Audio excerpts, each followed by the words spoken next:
多谢，多谢。客气客气。大家好，欢迎回来，我是郑老师。今天要教大家怎么回复谢谢。谢谢啊。不客气。谢谢谢谢。别客气。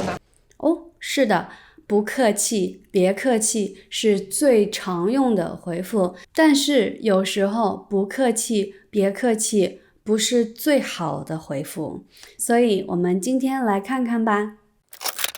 首先，我们要来看看客气的两个意思。对，客气有两个意思。第一个意思，比如我有一个朋友，他说话非常客气，意思是他非常有礼貌。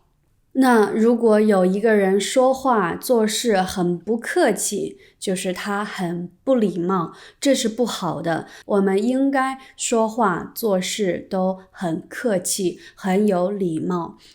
刚好你来，也可以给我一些建议吗？还真是一点不客气。客气什么？自己人。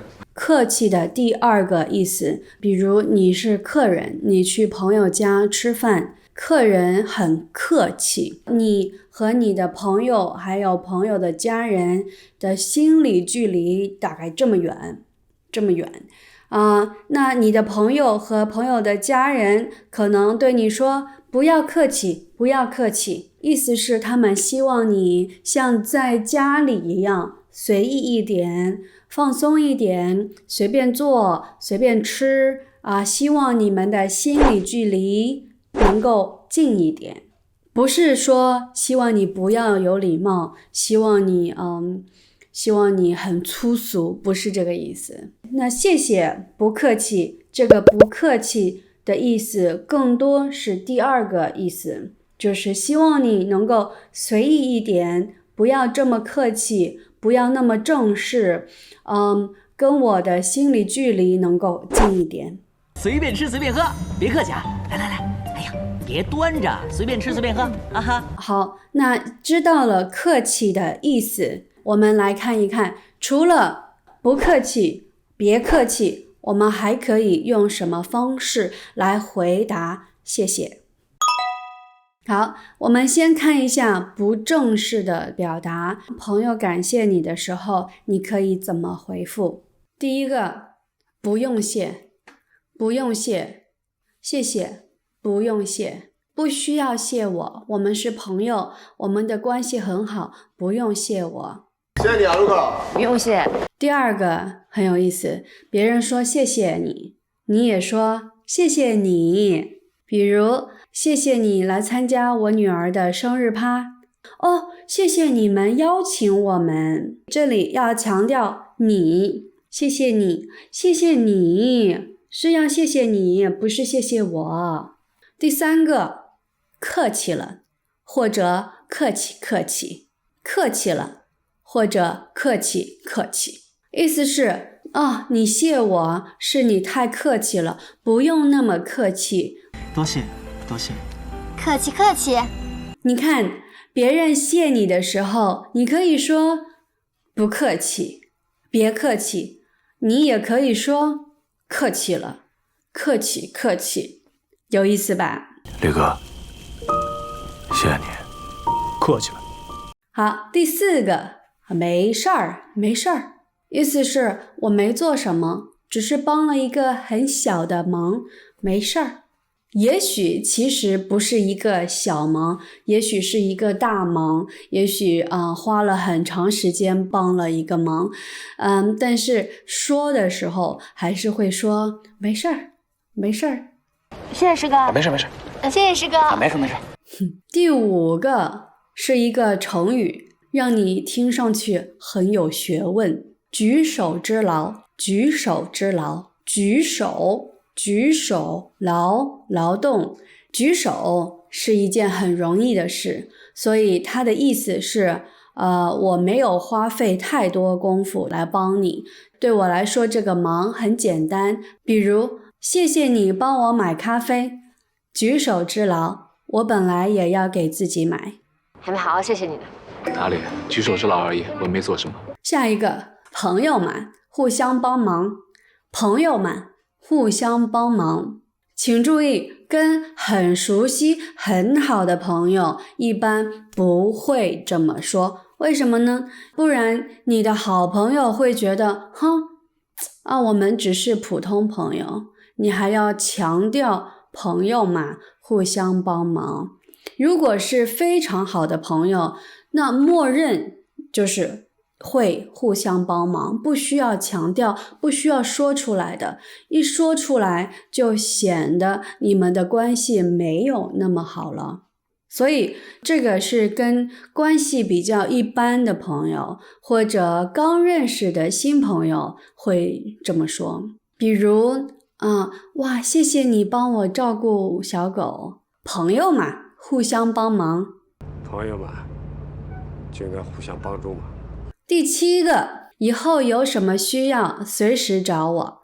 以后有什么需要随时找我。随时就是任何时候，随时找我，你任何时候都可以来找我，只要你有需要就可以来找我，让对方觉得你很愿意帮他。有什么事儿随时找我啊。第8个，以后有什么需要帮忙的尽管说。以后有什么需要帮忙的尽管说。尽管说就是不用担心说的太多，不用担心太麻烦别人，你需要什么就说什么，也是让对方觉得你很愿意帮他，什么事情都可以，尽管说。你有什么需要帮忙的，你尽管说。下一个，不用这么客气，说不定以后我也要找你帮忙。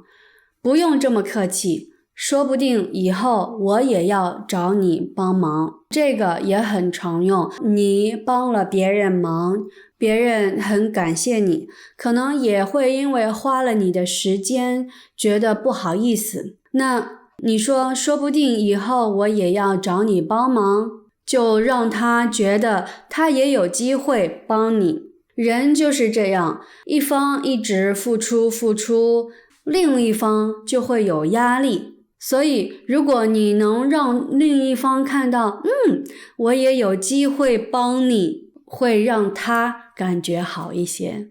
好，接下来是比较有趣的表达，但请注意，这3个表达一般是跟非常好的朋友才会说的，跟关系一般的朋友或者陌生人是一般不会这么说，不会这么说。第一个，跟我你就别客气了，跟我你就别客气了。我们这么好的朋友，你还这么客气？我们关系这么近，你为什么还这么客气？不用客气，跟我你就别这么客气了。谢谢老师的香水。跟老师就别这么客气了。下一个，请我吃饭就好啦，请我吃饭就好啦。你也可以换成别的，请我看电影就好啦，请我吃冰激凌就好了呀，请我喝奶茶就好了，肯定是一些很简单就能做到的。你千万不要说给我买机票就好了，太贵了，一定是一点小的回报请我喝奶茶，奶茶很便宜嘛。还有什么？看电影也很便宜。第3个，必须的意思是一定，必须的意思是当然一定要。回复谢谢的时候，意思有点像我们关系这么好，我一定是要帮你的，帮你是当然的。这是一个俗语，比如谢谢你帮我去机场接我爸妈，必须的，就真的是非常好的朋友，关系非常近的朋友才会这么说，必须的。最后我想教大家几个非常正式的表达，但也是非常常用的。第一个是应该的。比如你在一个公司工作，然后你做成了一个项目，做得非常棒，你的老板说谢谢你啊，辛苦了。然后你说什么呢？当然不能说不客气可以说应该的，因为这本来就是你的工作，是你应该做的，应该的。辛苦赵总。应该。下一个，能帮到您是我的荣幸，能帮到您是我的荣幸。比如你公司的 CEO 在找一个东西找不到，结果你找到了，他跟你说谢谢，你可以说能帮到您是我的荣幸，荣幸 honor。 谢谢徐少爷你啦。哎呦，见外了，哪儿敢，这是我们公司的荣幸。下一个，很荣幸能为您效劳，很荣幸能为您效劳，这个可以是跟客户说的。梁小姐，很荣幸能为你效劳。麻烦你了。或者简单一点说我的荣幸，但也非常有礼貌，非常尊重对方。服务员走，是我的荣幸。谢谢惠顾，谢谢惠顾。比如你去一家餐厅吃饭，要离开的时候，你对服务员说谢谢你们的服务，服务员可能会说谢谢惠顾，欢迎下次光临。惠顾来我们这里吃饭，欢迎下次光临，光临就是来的意思。谢谢您的观看，希望对大家有帮助，那我们下期见啦，拜拜。